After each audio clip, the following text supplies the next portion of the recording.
अस्सलाम वालेकुम। RFI digital TV से अहम खबरों के साथ मैं हूं नौरीन चौधरी। सबसे पहले हेडलाइंस। सिंध और बलूचिस्तान की साहिली पट्टी पर बुलंद समंदरी लहरें, कराची के मुख्तलिफ इलाकों में हल्की बारिश का सिलसिला जारी। पाकिस्तान मौसमी तगय्युर का शिकार, माली मुश्किलात का भी सामना। अमरीका माली मदद के साथ IMF से मुआहिदा भी करवाए, अमरीकी रुकन का कांग्रेस में मुतालबा। यूक्रेनी सदर के आबाई शहर पर रूस का मिसाइल हमला, 11 अफराद हलाक। जंग खत्म करना है तो अमरीका यूक्रेन को जदीद असलहा देना बंद करे, रूसी सदर का इंतबाह। सऊदी अरब और चीन का स्ट्रेटेजिक ताल्लुकात के फरोग पर इत्तफाक, भारत और अमरीका परेशान। चीन से बढ़ते तिजारती ताल्लुकात पर तनकीद से कोई फर्क नहीं पड़ेगा, सऊदी वजीर खारजा का ऐलान। खुफिया दस्तावेजात छुपाने के इल्ज़ाम में अमरीकी सदर की गिरफ्तारी के बाद रिहाई। ईरान के जौहरी प्रोग्राम के हवाले से फ्रांस, जर्मनी, बरतानिया से मुशावरत। अमरीका से ओमान के जरिए मुज़ाकरात जारी हैं, ईरान का एतराफ़। चीन ने पाकिस्तान से बड़े गोश्त की दरामद का नोटिफिकेशन जारी कर दिया, ताजरों के लिए सालाना 15 अरब डॉलर कमाने का मौका। हेडलाइंस आपने सुनी, चलते हैं तफसीलात की जानिब।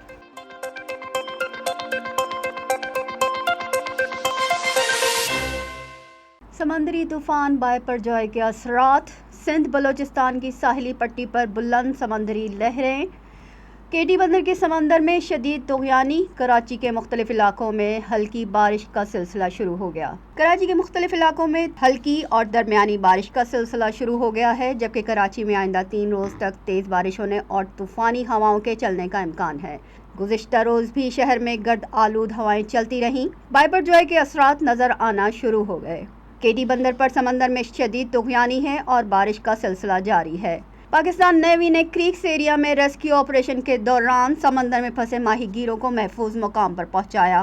पाक बहरिया का joint maritime information coordination centre सूरत हाल को मॉनिटर कर रहा है। कोर कमांडर कराची के ऑफिस में मॉनिटरिंग सेल कायम है, जबकि चीफ मेट्रोलॉजिस्ट सरदार सरफराज ने कहा कि समंदरी तूफान की शिद्दत में कुछ कमी आई है। कराची में खतरनाक सूरत हाल नहीं, साइक्लोन कराची के जुनूब से निकल जाएगा। समंदरी तूफान का रुख शुमाल से शुमाल मशरिक की तरफ हो जाएगा।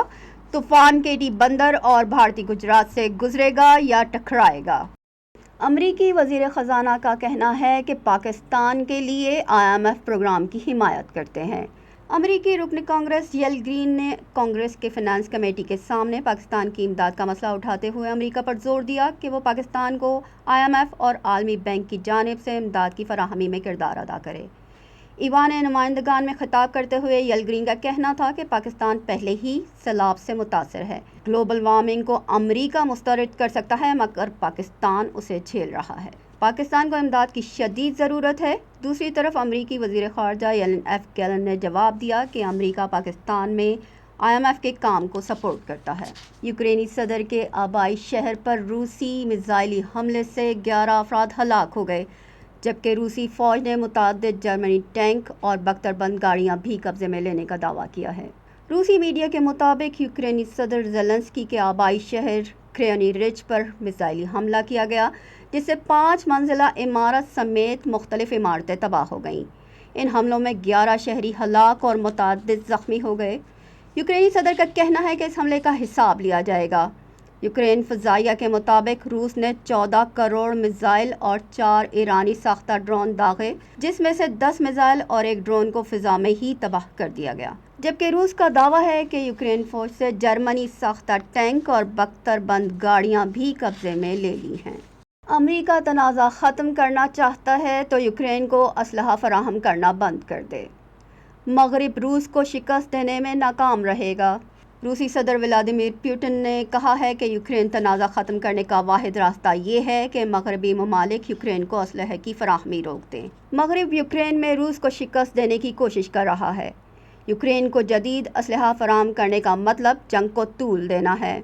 रूस तमाम हरबों से निमटना जानता है, जबकि अमेरिका ने यूक्रेन को मज़ीद $325 मिलियन फ़ौजी इमदाद देने का ऐलान कर दिया और रूस से मुतालबा किया है कि दुनिया को खुराक की फराहमी रोकने से मुतालिक धमकियां देना बंद करे।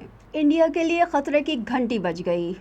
सऊदी अरब और चीन के दरमियान कुर्बत बढ़ गई। दोनों मुल्कों का स्ट्रेटेजिक ताल्लुकात बढ़ाने पर इत्तफाक।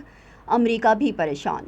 دنیا کے سب سے بڑے تیل پیدا کرنے والے ملک سعودی عرب اور سب سے زیادہ توانائی کا استعمال کرنے والے ملک چین کے درمیان تعلقات کی بنیاد تیل کی تجارت رہی ہے، لیکن اب ان دونوں ممالک کے تعلقات کی نوعیت بدل رہی ہے۔ ریاض میں ہونے والے 2 روزہ چین عرب بزنس کانفرنس کے دوران تعلقات کو ایک نئی سمت دینے کی کوشش کی گئی ہے۔ اس کانفرنس میں دونوں ممالک کے درمیان مختلف شعبوں میں 10 ارب ڈالر کے 30 تجارتی معاہدوں پر دستخط ہوئے۔ سعودی عرب اور چین کے بڑھتے تعلقات بھارت اور امریکہ کے لیے تشویش کا باعث ہیں۔ گزشتہ ہفتے وزیر اعظم نریندر مودی اور سعودی عرب کے ولی عہد محمد بن سلمان نے فون پر گفتگو کے دوران 2 طرفہ تعلقات کا جائزہ لیا۔ سعودی عرب اور چین کے بڑھتے ہوئے تجارتی تعلقات پر کی جانے والی تنقید کے بارے میں شہزادہ فرحان بن عبدالعزیز کا کہنا تھا کہ انہیں اس سے کوئی فرق نہیں پڑتا۔ 10ویں عرب چین کانفرنس کا انعقاد پہلی بار سعودی عرب کی سرزمین پر ہوا ہے، جبکہ اجلاس میں شرکت کرنے والی کمپنیوں میں سے بیشتر کمپنیوں کو امریکہ بلیک لسٹ قرار دے چکا ہے۔ خفیہ سرکاری دستاویزات اپنے پاس رکھنے کے الزام پر سابق امریکی صدر ڈونلڈ ٹرمپ گرفتار، عدالت نے کچھ دیر بعد رہا کر دیا۔ ڈونلڈ ٹرمپ کو میامی میں خفیہ دستاویزات کیس میں پیشی کے موقع پر ڈپٹی مارشلز نے گرفتار کیا۔ وہ فیڈرل الزامات کا سامنا کرنے والے پہلے سابق امریکی صدر ہیں۔ سابق صدر ڈونلڈ ٹرمپ کے معتمد خاص والٹ ناٹو کو بھی گرفتار کیا گیا، تاہم امریکی صدر کو بعد میں میامی کورٹ نے جانے کی اجازت دے دی۔ ٹرمپ پر وائٹ ہاؤس چھوڑنے کے بعد خفیہ سرکاری دستاویزات اپنے پاس رکھنے کا الزام ہے۔ عدالت میں پیشی کے دوران ٹرمپ کے حامیوں نے میامی کورٹ کے باہر احتجاج کیا۔ یہاں وقت ہے چھوٹے سے ایک بریک کا، حاضر ہوتے ہیں بریک کے بعد۔